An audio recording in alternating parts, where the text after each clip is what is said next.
नमस्कार दोस्तों, मैं पुष्पा लोकगीत। नमस्कार दोस्तों, मैं फैजाबादी भौजी के चैनल पर सभी का स्वागत है। बहुत प्यारा गाड़ी गीत जा रहा है, एक बार जरूर सुनिए। उसके बाद अच्छा लगेगा तो लाइक करना, सब्सक्राइब करना, शेयर करना, कमेंट बॉक्स में जरूर बताना।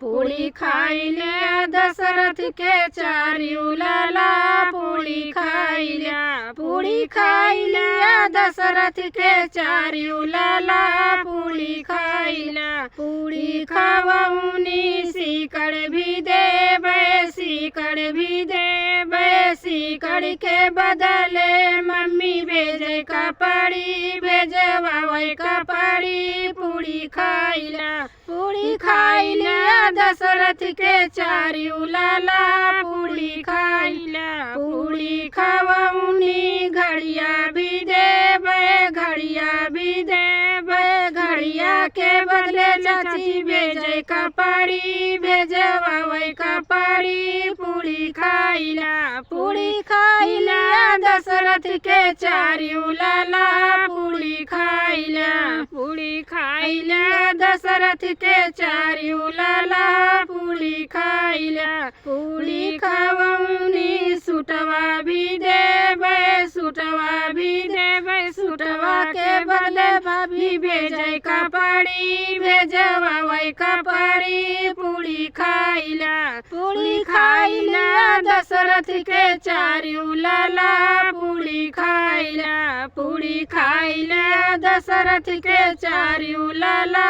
पूरी खाई लिया, पूरी खावउनी मोचिया भी देवे, मोचिया भी देवे, मोचिया के बदले दीदी भेजे कपड़ी, भेजवावे कपड़ी, पूरी खाई लिया, पूरी खाई लिया दशरथ के चारियू लाला, पूरी खाई लिया, पूरी खाई लिया दशरथ के चारियू लाला, पूरी खाई लिया।